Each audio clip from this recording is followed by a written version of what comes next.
तेजपत्ता, तेल गरम झाल्यावरती तेजपत्ता, दालचिनी हे टाकून व्यवस्थित होऊन द्यायचं. हे व्यवस्थित परतलं. आता आपण कांदा ॲड करू.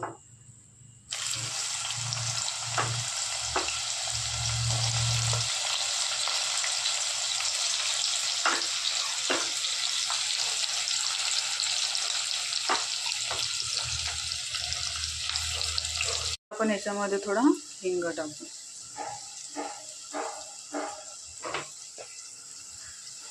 व्यवस्थित परत तेल कांदा फ्राय करून घेऊ.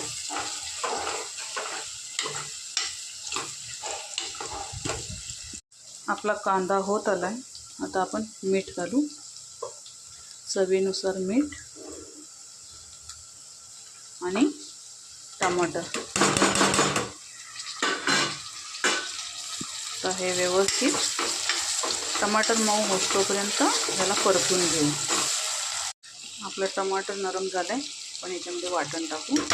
वाटणामध्ये कांदा, खोबरं, थोडं लसूण, दालचिनी, वेलची आणि कोथिंबीर, टमाटर हे सगळं व्यवस्थित तेलामध्ये परतून त्याचं वाटण केलेलं आहे. ते वाटण आपण याच्यामध्ये टाकू. वाटण पण आपलं व्यवस्थित तळलं आहे. तर याच्यामध्ये हळद, घरचा मसाला, तुम्हाला जसं तिखट हवं आहे तसा मसाला टाका. याला व्यवस्थित तेल सुटेपर्यंत तर परतून घेऊ.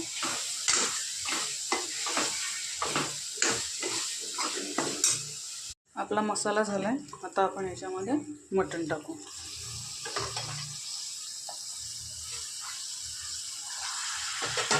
आणि हे व्यवस्थित परतून घेऊ.